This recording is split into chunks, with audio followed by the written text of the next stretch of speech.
एक समय की बात है। महात्मा बुद्ध और उनके शिष्य किसी नगर से अपना प्रवचन देकर वापस लौट रहे थे। धीरे धीरे शाम ढलती जा रही थी, अंधेरा गहराता जा रहा था। इतने लंबे सफर के कारण बुद्ध के शिष्यों के चेहरों पर थकान साफ झलक रही थी। बुद्ध समझ चुके थे कि सभी शिष्यों को विश्राम की आवश्यकता है, अतः उन्होंने एक सुरक्षित स्थान देखकर शिष्यों को रुककर कुछ देर विश्राम करने का आदेश दिया। विश्राम करते करते कुछ समय बाद एक शिष्य ने बुद्ध से एक प्रश्न किया, क्या विद्या को किसी से बल द्वारा भी सीखा जा सकता है? बुद्ध बोले, कदापि नहीं। विद्या को केवल सेवा भाव से ही सीखा जा सकता है। इस संबंध में मैं तुम्हें एक बहुत ही बलशाली राजा की कहानी सुनाता हूं। इसे ध्यान से सुनो। एक फकीर था। वह जंगल में घास फूस की कुटिया बनाकर रहता था। उसे एक विद्या आती थी जिसमें वह महारथी था। वह पीतल को सोने में बदल सकता था, लेकिन इस विद्या का प्रयोग वह तभी करता था जब उसे उसकी बहुत ज्यादा आवश्यकता होती थी। जैसे कि गरीबों की सहायता के लिए एक दिन एक बहुत ही गरीब ब्राह्मण उसके पास आया। उसको अपनी कन्या का विवाह करना था और उसके पास एक फूटी कूनी भी नहीं थी।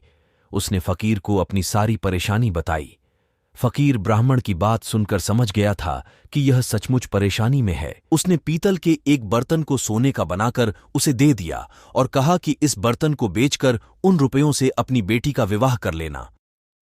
ब्राह्मण उस बर्तन को लेकर एक सुनार की दुकान पर गया। जब उसने सुनार को वह बर्तन दिखाया तो सुनार को संदेह हुआ कि ऐसे फटे हाल आदमी के पास सोने का बर्तन कहां से आया। इसने जरूर यह बर्तन राजा के यहां से चुराया होगा, ना हो यह राजा का ही है। सुनार उसे पकड़कर राजा के पास ले गया। राजा ने उस ब्राह्मण से पूछा कि क्या बात है, तुम्हारे पास यह बर्तन कहां से आया? ब्राह्मण ने सारी बात सच सच बता दी। यह बात सुनकर राजा के मन में लालच आ गया। उसने सोचा फकीर को बुलाकर यह विद्या अवश्य सीखनी चाहिए। यह सोचकर उसने ब्राह्मण को तो छोड़ दिया, साथ ही अपने एक सिपाही से कहा कि जाओ और उस फकीर को पकड़कर मेरे पास ले आओ। सिपाही गया और थोड़ी देर में ही फकीर को लेकर आ गया। राजा ने कहा, फकीर से कहा, तुम पीतल को सोना बनाना जानते हो? फकीर बोला, जी हां। राजा बोला, यह विद्या हमें सिखा दो। फकीर निद्रा से बोला, नहीं, मैं ऐसा नहीं कर सकता। जानते हो मैं कौन हूं? राजा ने खड़क कर जवाब दिया। फकीर बोला, जानता हूं, अच्छी तरह से जानता हूं।